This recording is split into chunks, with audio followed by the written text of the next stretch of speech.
Okay. Sorry I'm running a little bit late. I've had some technical difficulties, but I'm glad to be with you this evening. I'm going to have to cut this short at around 9:30. We have a lot of great questions tonight because I have a pretty early morning tomorrow. So I appreciate everyone's questions. And we had originally said that this was going to be about bedtime. And actually, I wanted to talk a little bit about habits. Habits actually account for about 47% of human behavior. And the habit loop is one of those phenomenon that is driving the behavior, your children's behavior, and the relationship between them in ways that aren't immediately obvious. But if you understand how this works and harness it, you can actually really improve your child's behavior, your interactions with your children, and in my domain, improve the sleep of your child.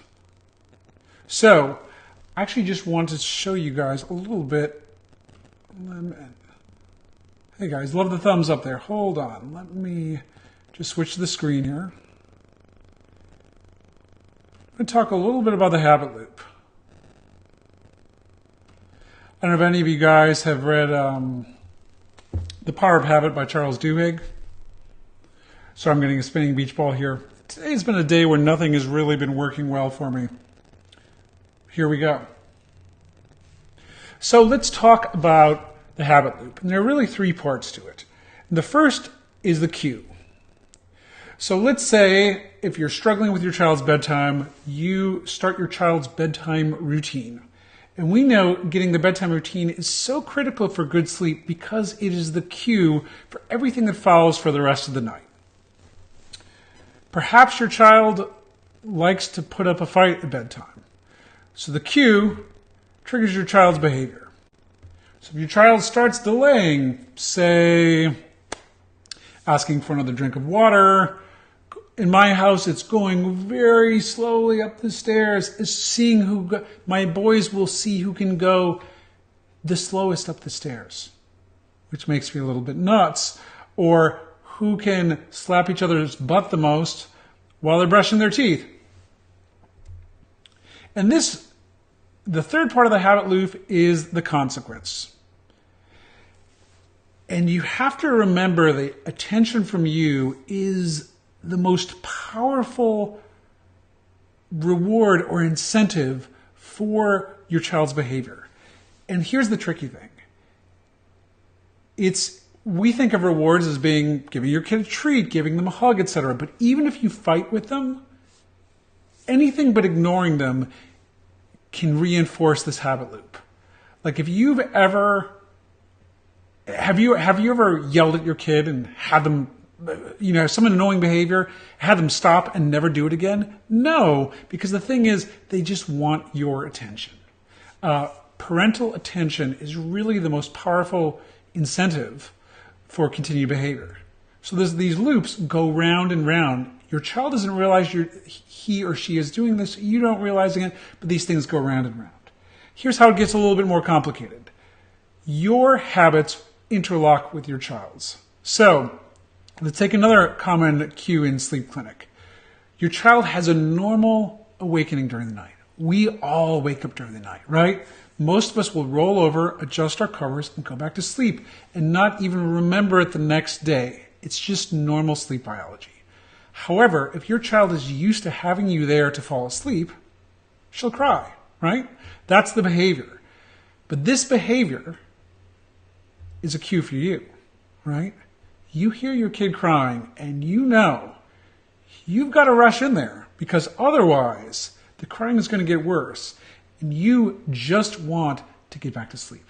I mean, I get it. I've been there in the trenches with you. I too have ran into my kid's room at top speed to pop a pacifier in a child's mouth just so I could get back to sleep as quickly as possible. So, the consequence for your child is attention from you, which is the behavior that they have conditioned by this crying cue. Or in this situation, rocking your child back to sleep if that's how she's accustomed to falling asleep. The consequence for you is avoiding some unpleasantness at night and hopefully getting back to sleep and putting back to the pieces of your interrupted night. And this will repeat itself for both of you. What's the moral of the story here? When your child has a behavior that you don't like, you really have to look at how you're responding to it. Your child's behavior is a cue that triggers your reaction, and that reaction is probably what is making them do this over and over. So when we think about behavior change, you can work on your cue. In my world, that works on getting a kick-ass bedtime and the way you respond when your child's acting in a way which you don't like. So that's the lesson. Now, I want to talk now about some of the questions that you guys have, which are a lot of really good ones. So, hold on. Just let me futz with my windows here a little bit. There's going to be some duplication. So,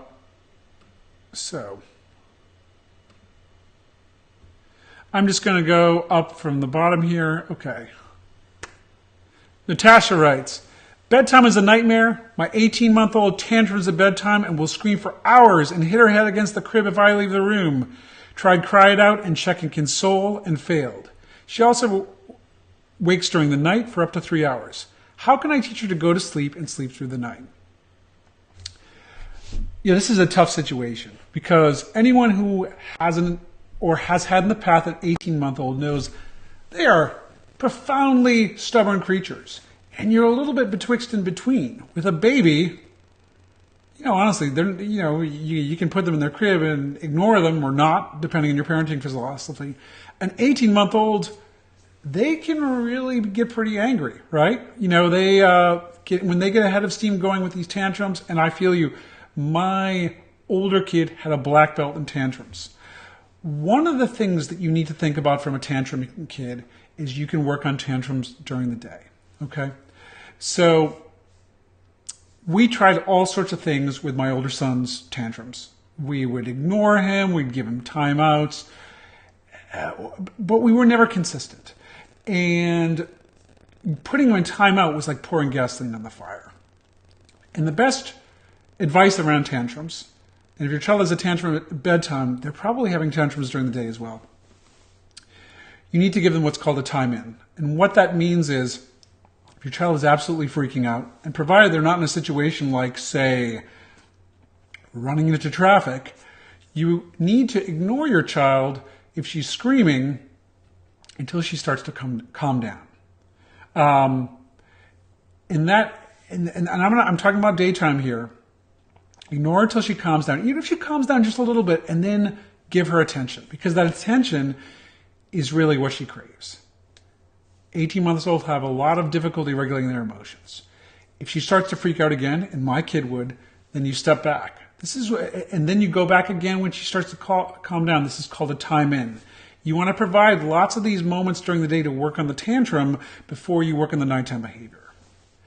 The next thing you want to do is work at optimizing your bedtime.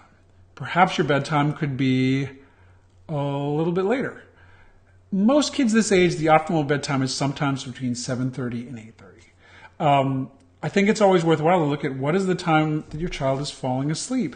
If your kid is falling asleep, if you put your kid to bed at 7 and they're not falling asleep till 8:30 because they're fighting every night, and you know what, it is you'd probably benefit from a later bedtime. The flip side is, if your child is just bugging out in the evening and acting super crazy, an earlier bedtime might be. But I would work on the tantrums during the day for a week or two, and then I would work on just trying to get your bedtime there. And you can look on my website for the camping out method, see if you can minimize that. Don't worry about the middle of the night. Once your child falls asleep independently, the middle of the night will get better. Hey, Efren, how are you? Adrian, thank you so much. Really nice comment here. Sorry, my trackpad is broken, so I have to reach over here for my thing. Next question is from Linda Smith. How do I get my 3-year-old to go to sleep on his own? He sleeps in his own bed. It requires my presence to fall asleep. About 2 weeks ago, he started waking around 5 a.m., which is 1 to 1.5 hours earlier than normal. He's asleep by 8:30 mostly. Takes 1 to 1.5 hour nap still. Any advice? One thing to think about, Linda, and I do not win any popularity contests for this, does your child still need that nap? Because what I hear here is a child that is sleeping less at night and having more difficulty falling asleep. Sometimes this may mean that your kid is ready to give up the nap. Now, I know the consequences of this. Those 2 or 3 hours when your kid takes a nap are the best. And the idea of getting rid of them is a huge bummer. But I might experiment with getting rid of the nap to see if that results in an easier time of falling asleep at bedtime and sleep extension in the morning, recognizing that the consequence is going to be some irritability in the afternoon and the early evening. If you get rid of the nap too, sometimes you have to move bedtime slightly earlier. I would try that. Question here from Karina. My 7-year-old has trouble falling asleep. It can sometimes take her almost 2 hours to finally pass out and then wake at 6 a.m. or earlier. The pediatrician recommended I send her to bed later. How long does it normally take a child that age to fall asleep? Great question, Karina. If you don't mind my asking, what time is she falling asleep now? Well, let's say for the sake of argument, this child's being put to bed at 7:30 and not falling asleep till 9:30 at night.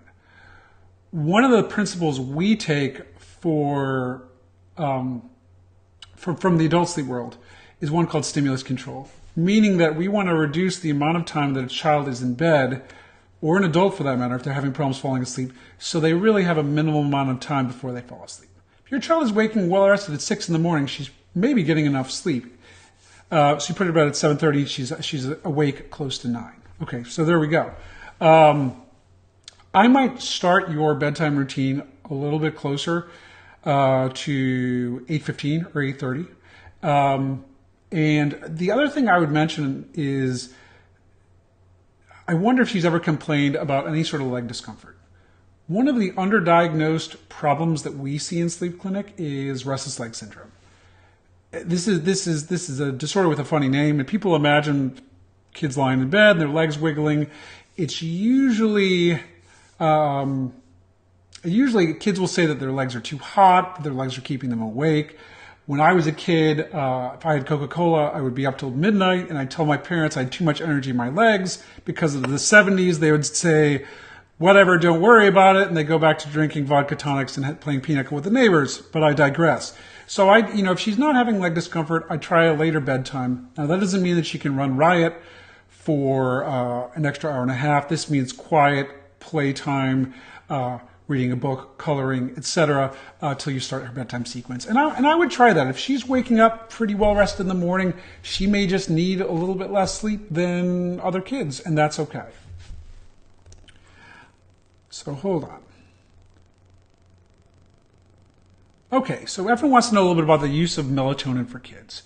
So if you found me on Google, it's probably about this super long article I wrote about melatonin in kids.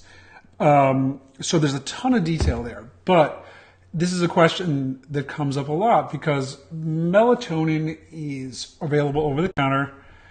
You can't really overdose on it, and it's natural, meaning that our bodies make it to signal the time to fall asleep. So it's a safe thing to try in kids, and I use it commonly in sleep clinic, but it is a hormone. And when you think about it, it's pretty weird in the United States that we can just buy a hormone over the counter and give it to our kids. I would always say try the lowest dose you can. First of all, don't try it unless your pediatrician recommends it. If you want to try it, talk about it with him or her first. Second, I would try a lower dose around dinner time for kids in this age group, 0.5 to 1 milligrams, and see how that goes. You can titrate it up. Going to Genevieva's question, can 13-month-olds have leg discomfort too? Yes, it's possible, but part of the definition of restless leg is you really want the child to tell you about their symptoms. If there's a strong family history, like if you or other family members have restless leg syndrome, then it may be worth getting an iron level in, because that can help with it. Iron can help with restless leg symptoms in kids. Now I want to make sure I get to Nicole's question here, because she also posted a question on the Facebook page. A 4-year-old with autism and sensory processing disorder. He has anxiety and extreme attachment. He's finally in his bed, but he won't stay there. He wakes up 3 to 4 times a night and refuses to go back to bed without me. If I don't go with him, he self-injures. Any suggestions? This is a really tough situation because we know that children with autism struggle with sleep. We don't really entirely understand why that is. Some kids with autism have decreased sleep requirements compared to other children. Some may have sensory issues, as Nicole says, and the different flavors of sensory issues. Sensory issues, just broadly, it's where you have problems managing sensations coming in. It can be in any sense, taste, smell. The most common ones in the sleep domain are touch. So, Nicole, if your child really likes being wrapped up tightly or held tightly, I really like Lycra sheets. You can buy something on Amazon called a Snug Bug, and that will actually can help quite a bit with this. In kids with autism, with issues like yours, this is a situation where you may want to work with a behavioral expert on trying melatonin or medication. It's not a substitute for behavioral techniques, and I want to commend you on getting your child into his bed. That's a big step. And someone else asked about the excuse me drill. The excuse me drill is actually a really good technique for kids with anxiety, with autism, or developmental delays. So I'm just going to talk a little bit about that. There's more about it on my website too. So what the excuse me drill was created by a really smart sleep psychologist named Brett Kuhn. The idea behind the excuse me drill is he was working with a population of kids who had a syndrome called Angelman syndrome, and they were really, really anxious. And they couldn't stay in bed for more than like a minute when their parents left the room. So what he said was, well, these kids go to sleep, for example, at 8:30. Lights out would be at 8. And the parents would say, okay, Junior, I'm going to step out of the room for 30 seconds. I've got to go check the souffle or answer the phone or something. So excuse me. Leave the room, come back really, really quickly. A few minutes later, leave the room, say, excuse me, I need to step out and go do this thing. I'm going to be right back. And the key is you do this over and over and over. This is a time and energy intensive thing to do because you're in and out of the room like a jack in the box. The idea is that you leave the room just long enough that your child can still stay in the room. And then when you come back in, you give that praise, that consequence that reinforces the habit of staying in bed, saying, oh my God, look at you. You are wrapped and cozy in bed. You are being so brave. Excuse me, I've got to step out again. There's a milder version of this called take a break, where you just take a 1-minute break in a 30-minute period and increase that by 1 minute a night. The key to any of these things is praising your child for doing what they do. Nicole, I would wager, it sounds like, from your question, I can tell you're knowledgeable and you have a team. I would explore medications potentially, but also work on behavioral stuff too, and maybe look a little bit at the timing of bedtime. But if you've gotten him into his bed, that's a huge step. So that was answering Diana's question, and Melissa has a question here. What is the best way to manage extended night wakings for 2 to 3 hours? Yeah, man, it's crazy when your kid is waking up for a long time at night. And I know that even if my kid was playing quietly in his room, I would really struggle with falling back asleep knowing that he's there. There's a couple of things you can do. One is you want to, and you've probably already done this, but let me just cover the bases. Make sure there aren't electronics or anything like that in the room that's kind of reinforcing these awakenings. And then I make sure that he's falling asleep on his own, which it sounds like that he is. And then I might experiment with, if he's napping, either getting rid of the nap or alternatively a later bedtime to see if you have 2 discrete periods of sleep, say from 8 to midnight and then from 2 to 6 in the morning, move the bedtime later and see if you can push those together. Paloma Sotomayor writes from Ecuador. Hola, Paloma. Mucho gusto. Your 2-year-old falls asleep in his own bed but wakes up frequently in the middle of the night.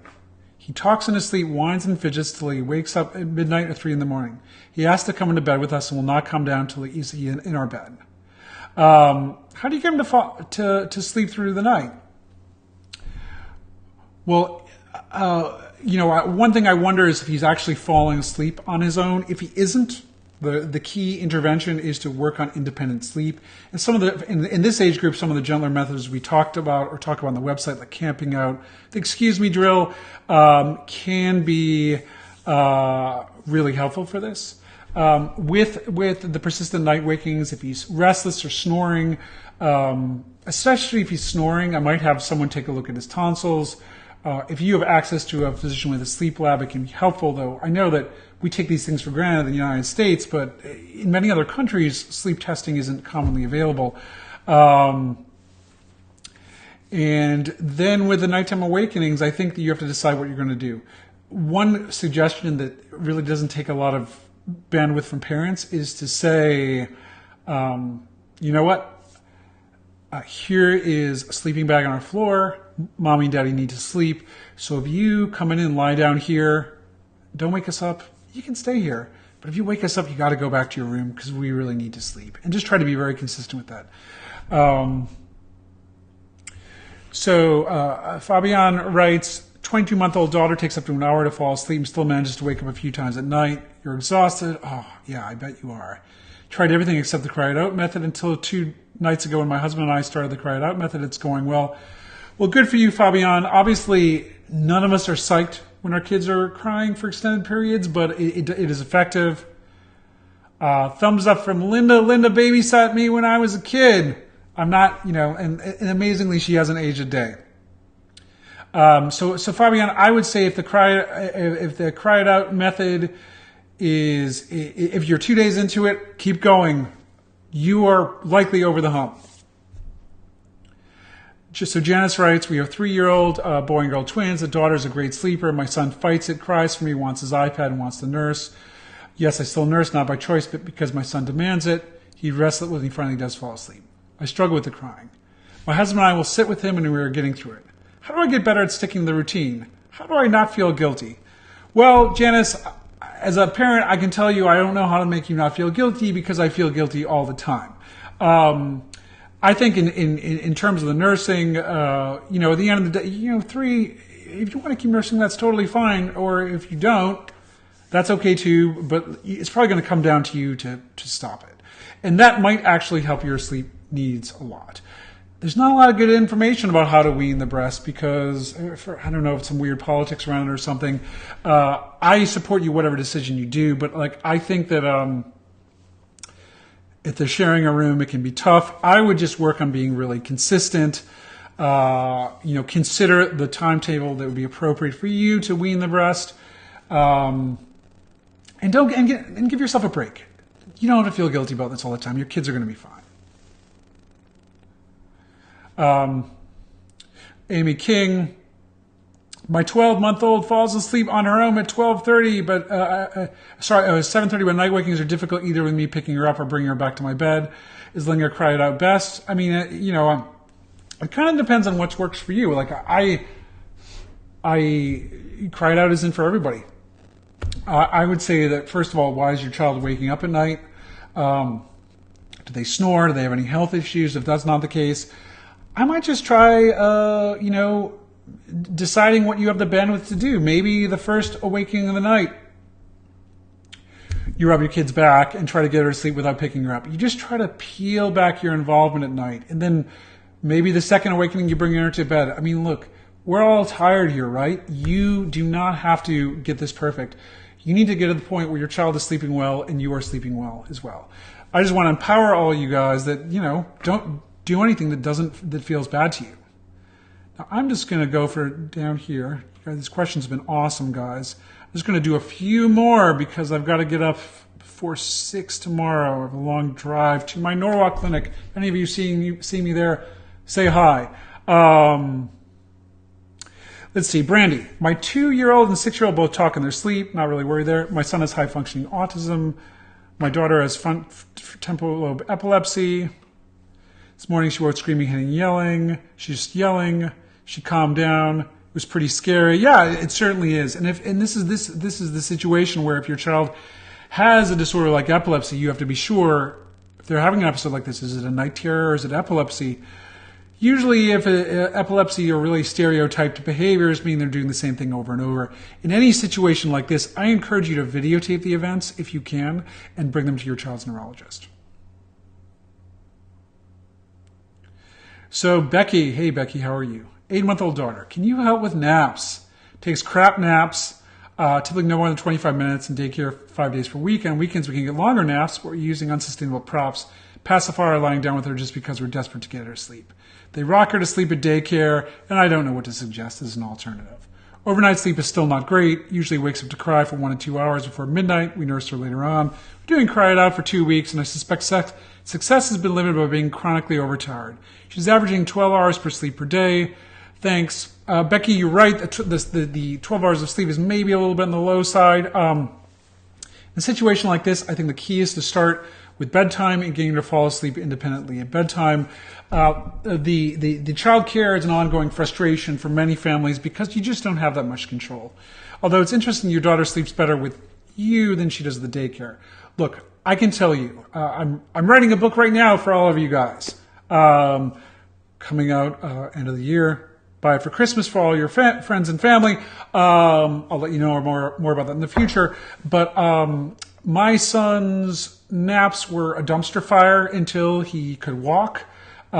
He would do exactly what you're talking about, just hard to get him down. He would sleep for 25, 35 minutes, get up, whine, cry. He was kind of a pain in the butt. He still is. He's 10 now. Don't tell him I said that. I would say really the nighttime sleep is the best thing. If you've been doing cry it out for 2 weeks, that's a long time. I would just, if she's growing well, I think that you're okay, and this will get better with time. Once she's falling asleep independently, nursing her once, I think that this is fine. For your own sanity, I might consider something like a dream feed, meaning that you put her down at like 7 or 8, let her fall asleep on her own. If you think she still needs to eat, an 8-month-old who's nursing still may need to nurse her at like 10 or 11 o'clock before you go to bed. But this is a tough one, and I say hang in there, Becky, because I think it's going to get better with time. I mean time in weeks to months. Joanna. My son is 17 months old and sleeps 7 p.m. till anywhere between 6 to 7 a.m. Goes down on his own. Naps have been minimal over the last 2 to 3 weeks.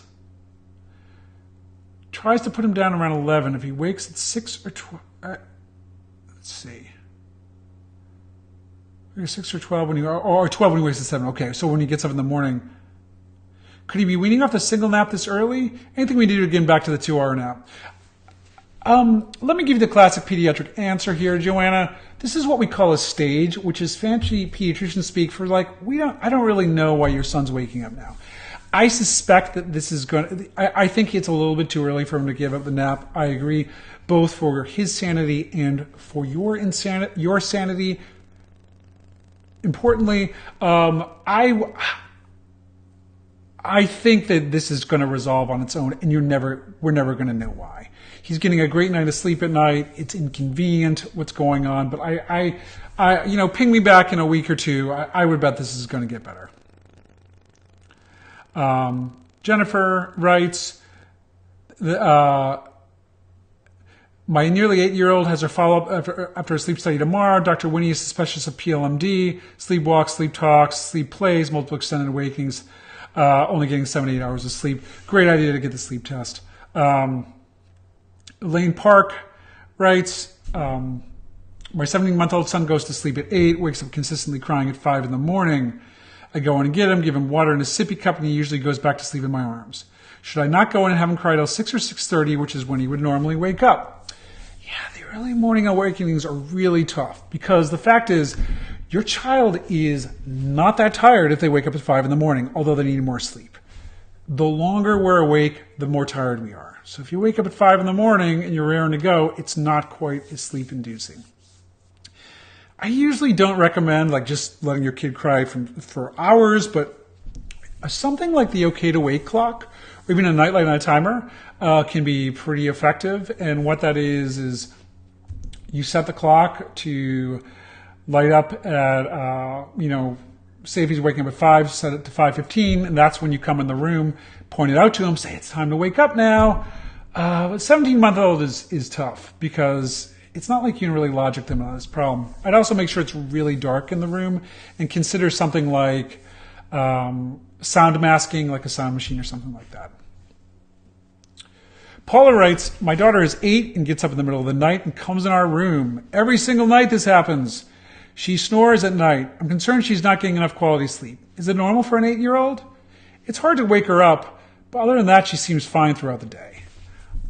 Well, I don't think it's terribly abnormal for a kid to do this. I think that there's a great strategy, if you Google it, called the Bedtime Pass for something like this. And this is the idea that you want to reward your child, provide a positive consequence for behavior you like, in this case, sleeping through the night. So if you give her a bedtime pass, which is like a hall pass, and say, okay, you can come in my room tonight and give me this pass, or if you get up, or you could fall asleep on a sleeping bag in my room, but if you wake me up and give me the pass, then it's gone. If you keep the pass, then you can get a reward. Maybe it's 10 or 15 minutes of extra screen time. Maybe it's getting to pick out a favorite dinner. A small reward, nothing crazy, but try to reward her for staying in bed. The bedtime pass is a pretty lightweight way to do this. Guys, this is awesome. I didn't get to get half the questions that I wanted to, but all of you guys who are watching, I did at least. Really appreciate the time that you have spent with me here tonight. I hope this is useful for you. So let me just chill a few things to close. First of all, my book is called Never Too Late to Sleep Train. It's going to be coming out on Crown, I believe at the end of this year. If you're on my email list, I will send you out the details when I know it. I also have an online sleep training course called the Sleep Training Toolkit. I'll put a link there. This is really for people who are really, really struggling with sleep because it's like an online course. I'm going to put a link in there, and I'm just opening the course for next week for just for 1 week. So if you're interested, you can sign up. You can also if you try for 30 days. And you don't like it, you can get a refund. And if you sign up tonight, any of you guys who tuned in, I'll give you a third off the course. So I'm going to put it in a link. But anyway, for most of you, honestly, it'll probably be overkill. So don't worry about it. Believe in yourselves. You guys are good parents. Don't sweat it. We all doubt ourselves sometimes. So in any case, it has been a pleasure. And take care.